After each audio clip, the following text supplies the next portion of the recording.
certo? Inicialmente eu liguei o buzzer no pino D13 aqui e liguei em série com um resistor de 1K, certo? Para diminuir bem a intensidade dele. Também liguei o fio do iButton Relay no pino D12.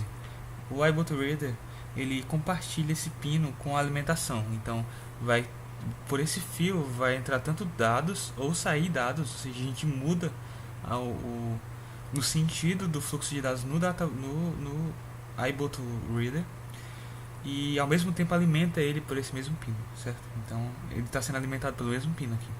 E eu tive que fazer uma configuração em série desses dois resistores de 1K. Em um dos documentos que eu vi, eles costumam utilizar um resistor de 2,4K, porém eu não tenho ele, certo? Então eu fiz uma série entre dois resistores de 2K, de 1K na verdade, e liguei eles na entrada de dados e de alimentação do iButton. Então aqui eu vou fazer um pequeno experimento, certo? Eu utilizei o Minicom para ler a entrada serial. Eu configurei duas portas seriais, na verdade utilizei aquela biblioteca que o Thiago compartilhou do GitHub, que já tem a biblioteca, já tem todo o padrão da UART já definido, né? Então eu usei isso para poder mandar os dados para o computador.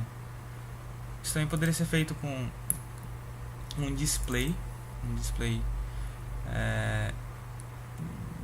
LCD que eu tenho aqui. Eu posso até fazer isso, botar para ele rodar num display LCD. Mas enfim, eu passo aqui o iButton no leitor e ele reconhece ali. O problema que está acontecendo ali é que os microsegundos eles não estão precisos, certo? Como no Arduino, então ele não está lendo com precisão como ele era para ler. Em alguns casos que eu mexo aqui, não sei se ele aparece os valores, ou seja, ele não está sincronizado, certo, com o iButton. A biblioteca que eu fiz ele não está lendo corretamente no tempo que era para ler, porque o protocolo que a OneWire criou foi que ele lesse em uma quantidade de milissegundos estipulado já pelo produto. Então ele tem um tempo exato para poder realizar essa leitura. Tá vendo aí agora? Apareceu um 8 ali em hexadecimal e um conjunto de Fs.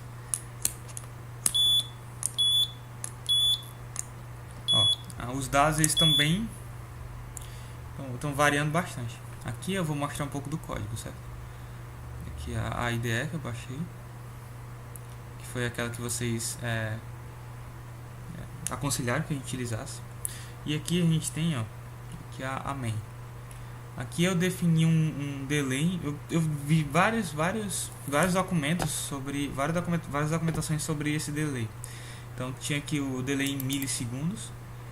E esse aqui é o mais preciso que eu consegui, só mudando o SysTick, né, que é o clock do sistema.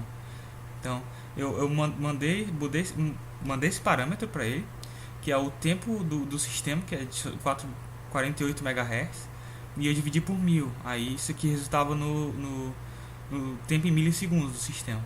Então isso aqui funciona perfeitamente de 1 em 1 milissegundos no clock. Então ele vai gerar uma interrupção de tempo. Deixa eu clicar aqui na função para vocês verem. Que tem uma interrupção de tempo. Ele carrega esse IRQ, que é o SysTick. Então ele dá certa prioridade dessa interrupção de tempo e define que o tempo dela é como se fosse pre-scaler, que é os ticks menos 1. E os ticks eles são definidos pelo clock do sistema e dividido pelo divisor que a gente quer, né? Que no caso é os 1000 que representam os milissegundos. Então ele inicia essa interrupção. Depois eu configurei o GPIO, que é o GPIO do buzzer, para ser o pino 3, certo? Que é o mesmo que está ligado no pino da placa mesmo, da pino no LED, que já está conectado na placa. E depois disso eu iniciei o ART, né? O ART com aquela biblioteca que o Thiago mandou. Depois disso eu iniciei o milissegundos com 0, porque o que é que ele está fazendo aqui? Ele está fazendo o SysTick rodar uma interrupção aqui, uma interrupção de tempo. E essa interrupção ela tá bem aqui, ó, Systic header, né? Handle, que é o cabeçalho de interrupção. O que é que ele faz? Ele só incrementa essa variável global que são milliseconds. Então é basicamente isso.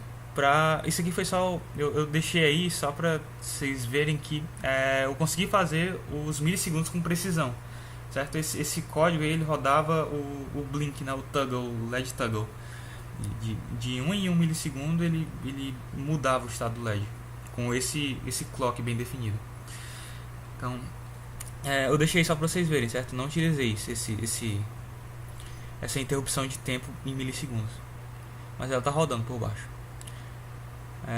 Aí o que foi que eu fiz aqui? Eu defini uma variável temporária. Essa variável temporária ela vai percorrer o vetor que tem ela vai ser o iterador do vetor que tem as posições do identificador, certo? A gente tem 8 hexadecimais que a gente está imprimindo, na verdade 16, né? 16 hexadecimais que a gente está imprimindo.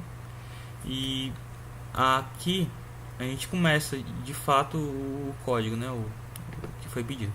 Inicialmente eu reseto, se ele não estiver zerado eu zero o buzzer para ele não apitar, não emitir nenhum sinal sonoro. Depois eu procuro um device slave, né, que no caso o iButton Reader. Então nessa função ele procura, ele vai procurar, vai mandar um sinal. Deixa eu mandar aqui. Ele manda um sinal, um pulso de reset. Se isso aqui retornar falso, ele vai dizer que vai encontrar um iButton Reader, certo? Ele vai encontrar um device, um iButton. Ele leu um iButton. Então, se ele lê um iButton, então ele entra aqui nesse trecho do código, que ele vai dizer que encontrou um device, encontrou um dispositivo.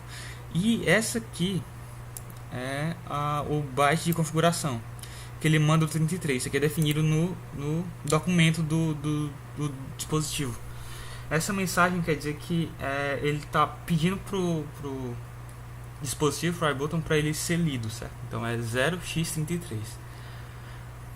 Aí eu mandei printar o serial number e depois ele começou a leitura de fato.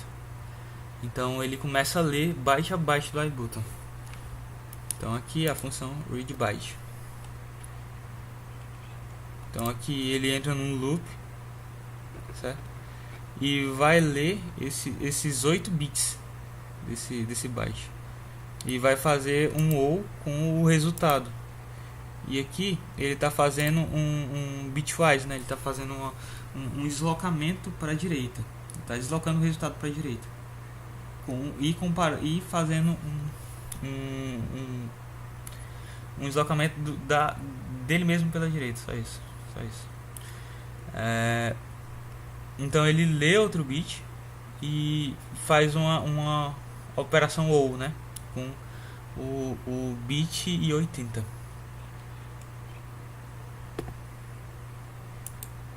Depois disso, deixa eu ver aqui se tem mais alguma coisa. Depois ele entra na função read, ele lê bit a bit, né? Que essa função também é definida aqui, que entram a questão dos tempos, né? Aqui é a biblioteca do iButton, da OneWare, na verdade, OneWare. Que aqui ele entra e ele dá esse delay aqui, esse delay de 6 milissegundos, depois dá outro delay de 9 milissegundos. E isso aqui que está sendo impreciso, certo? Que no Arduino era perfeitamente preciso. Então ele manda o drive para lá. Não sei se vocês viram aqui, ó, mas eu defino o pino 4, certo? O pino 4 que é o que está ligado no leitor do iButton. E então eu defino ele como low, ou como low, né? Eu boto ele para 0, dou um delay de 6 microsegundos, como deveria ser, na verdade. E após esse tempo eu ponho ele para alto, deixo ele por 9 microsegundos e depois leio o dado que ele vai mandar de volta. Então nessa leitura aqui, eu mudo o estado do LED, ó. Em vez de ser input, ou em vez dele ser output, ele vai ser input. Então eu mudo o sentido do fluxo dos dados, né? E mando esses dados para esse read data. E a partir disso eu dou outro delay de 55 microsegundos e retorno o dado que ele vai ler, o bit que ele vai ler. Esse bit vai exatamente para cá, pro read data, certo?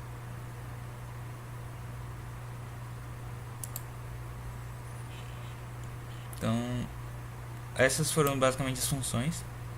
E depois de fazer essa leitura do tempo 8 vezes, o que é que vai acontecer? Ele vai converter o número que ele receber para hexadecimal, certo?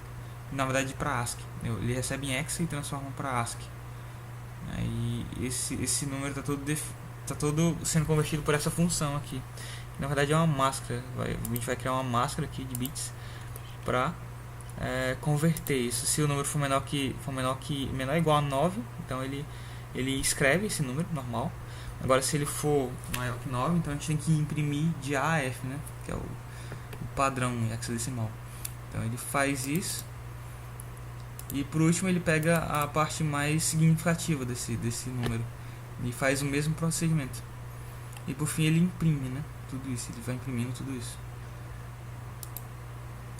Então ele imprime tudo isso e eu fiz só esse if aqui para ver se ele é divisível ou não por 2.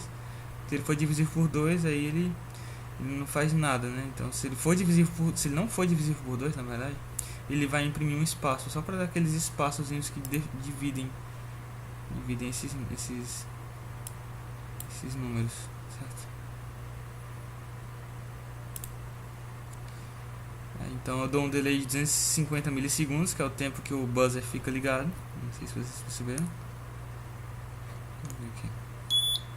Pronto, ele fica 250 milissegundos e imprime o número aqui na tela.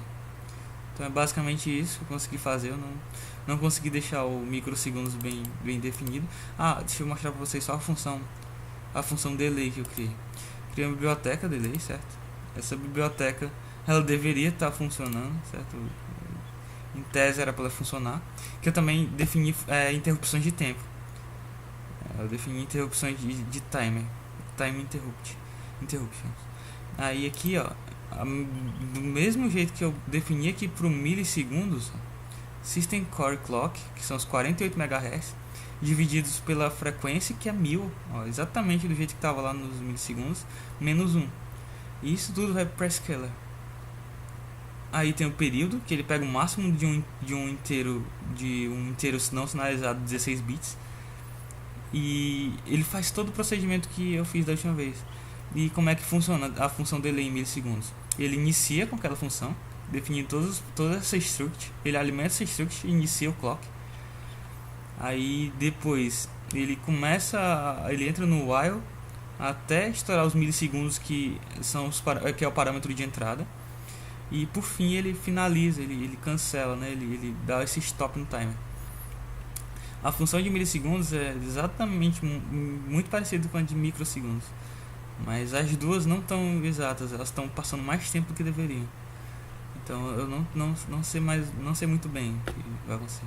Enfim, eu vou pôr esse código no GitHub e você pode dar uma olhadinha, tá? E é isso aí.